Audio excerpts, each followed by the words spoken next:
ആയിരിക്കും.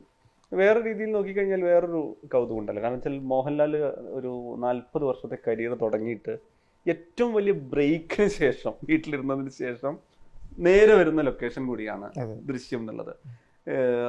എനിക്ക് തോന്നുന്നു പുള്ളിക്കും ഈ പറഞ്ഞ മാറി നിൽക്കുന്നത് കൊണ്ടുണ്ടാക്കുന്ന ഒരു സ്ട്രെസ്സൊക്കെ മാറി ഭയങ്കര എക്സൈറ്റഡ് ആയിട്ട് ഭയങ്കര ആക്റ്റീവായിട്ട് എനിക്ക് ആ സമയത്തൊക്കെ അതിന്റെ വിഷ്വലിലൊക്കെ കാണായിരുന്നു. മോഹൻലാൽ വളരെ ഹാപ്പി ആയിട്ട് എനിക്ക് തോന്നുന്നത് ഡയറക്ടറെക്കാൾ കോൺഫിഡൻസിൽ സംസാരിക്കുന്ന ആക്ടറെ പോലും അതിന്റെ ഔട്ട് ചെയ്ത വീഡിയോയിലൊക്കെ കാണുമായിരുന്നു. ഈ ആസ് എൻ ആക്ടർ വീണ്ടും ജോർജ് കുട്ടിയെ ടൈം ഇത് ചെയ്യുന്ന സമയത്ത് ഒരു ഓഡിയൻസ് പെർസ്പെക്റ്റീവിലൂടെ കഴിക്കുകയാണെങ്കിൽ ആ ക്യാരക്ടറിൽ വന്ന പെർഫോമൻസിൽ വന്ന ഒരു ചേഞ്ച് എങ്ങനെ പറയാൻ പറ്റുക? ഞാൻ വേറെ രീതിയിൽ അതിന്റെ ഒരു സ്പോയിലർ ഒന്നും വരാത്ത രീതിയിൽ പറയാവുന്നത് എങ്ങനെയാണ്? അതിനകത്ത് ക്യാരക്ടറൈസ് ആ ക്യാരക്ടറിനകത്ത് ലാലേട്ടന്റെ പെർഫോമൻസിന്റെ ഒരു ഏരിയ ഞാനിപ്പോ പറഞ്ഞത്. കാരണം ഫസ്റ്റിനകത്ത് ഉള്ളതിനേക്കാൾ ഒരു കുറച്ചുകൂടെ എന്താ പറയാ ലാലേട്ടന് പെർഫോം ചെയ്യാനുള്ള ഏരിയകളുള്ള സാധ്യത കൂടിയുള്ള ഒരു സ്ക്രിപ്റ്റ് ആയിരുന്നു ദൃശ്യം 2-ന്റെ. ഞാൻ പറഞ്ഞല്ലോ ഇതൊരു കുറച്ചുകൂടെ ഒരു അങ്ങനത്തെ ഒരു ഇമോഷണൽ അങ്ങനത്തെ ലൈനിൽ ഒരു ഏരിയ ഉണ്ട്. അപ്പൊ തീർച്ചയായിട്ടും ലാലേട്ടനെ സംബന്ധിച്ചിടത്തോളം എന്നാൽ അത് ഒരു ഏരിയയിൽ പഴയ ജോർജ് കുട്ടിയുടെ കുറച്ച് ചെറിയ കുറുമ്പുകളും കാര്യങ്ങളും അതും ഉണ്ട്. അപ്പം പക്ഷെ ലാലേട്ടൻ എനിക്ക് വലിയ ഡിഫറൻസ് ഒന്നുമില്ല. ലാലേട്ടൻ ഇപ്പം മനീഷ അങ്ങനെ നോട്ട് ചെയ്യുന്നു പറഞ്ഞു. എനിക്ക് അന്നും ഇന്നും എന്നും ലാലേട്ടൻ ലൊക്കേഷൻ വരുമ്പോൾ ഒരേ ഫീലില്ല. പുള്ളി എന്ന് ഹാപ്പി ആയിട്ടാണ് വരുന്നത്. വന്നു കഴിഞ്ഞു ഈ പറഞ്ഞ പോലെ ചിരിച്ചു കളിച്ച് വർത്താനം പറഞ്ഞു അത് ചെയ്തു ടേക്ക് ആക്ഷൻ എന്ന് പറയുമ്പോൾ പുള്ളി എന്തോ ആയി മാറുന്നു. അത് കഴിഞ്ഞിട്ട് ഇപ്പം ഇതിനകത്തൊരു സിറ്റുവേഷൻ ഉണ്ട്. ഒരു സീൻ, 2 ആർട്ടിസ്റ്റ്, രണ്ടാമത്തെ ആർട്ടിസ്റ്റും നല്ല അത്യാവശ്യം നന്നായിട്ട് പെർഫോം ചെയ്യുന്നതാണ്. 2 സൈഡിൽ നിന്ന് ലൂസേഷൻ ക്യാമറ വെച്ചു.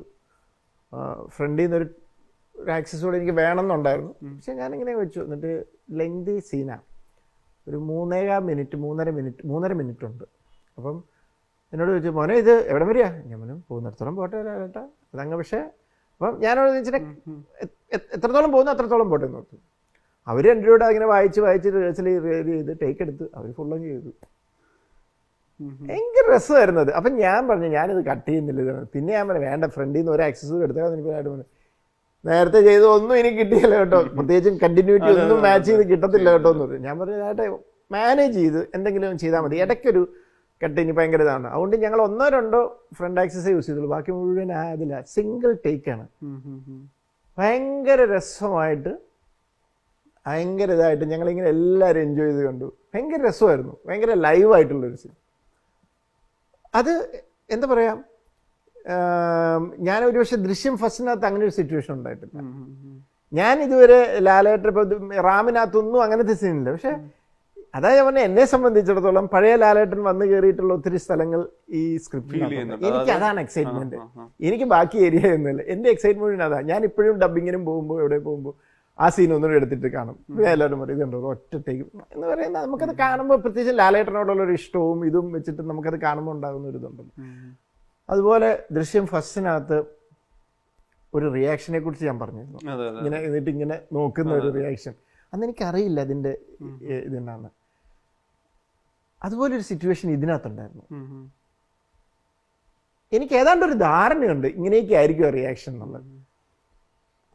എങ്ങനെയാണെന്നുള്ളത് കമ്മ്യൂണിക്കേറ്റ് ചെയ്യാനല്ലേ. പക്ഷെ എനിക്ക് പറയാൻ അറിയാമല്ല സിറ്റുവേഷൻ, കാരണം കാണിച്ചു കൊടുക്കാനൊന്നും നമുക്കറിയില്ല. പക്ഷെ ലാലേട്ടൻ അത് കറക്റ്റായിട്ടൊരു സാധനം ഇട്ടു. സാധനം ഇട്ട് കഴിഞ്ഞ് കഴിഞ്ഞപ്പം ഞാൻ ഓർത്തു ഇതിനൊരു എഫക്റ്റ് കൊടുക്കണമല്ലോ. ഡബിങ്ങിന് ലാലേട്ടൻ എന്നായിരിക്കും ചെയ്യാൻ പോകുന്നത്. നല്ലൊരു സാധനം ഡബിങ്ങിലും ചെയ്തു. ഇതൊക്കെ എവിടെയൊക്കെയാണ് നമ്മൾ ഒരു എന്താ പറയുക ഒരു അത്ഭുതമായിട്ട് നമ്മൾ ചിലപ്പോൾ ഇങ്ങനെ നിൽക്കുന്നത്. അങ്ങനത്തെയൊക്കെ ചില മുഹൂർത്തങ്ങളുണ്ട്. അപ്പോൾ എന്നെ സംബന്ധിച്ചിടത്തോളം ദൃശ്യം 2-ന്റെ എക്സൈറ്റ്മെന്റിന്റെ ഏരിയ വേറെയാണ്.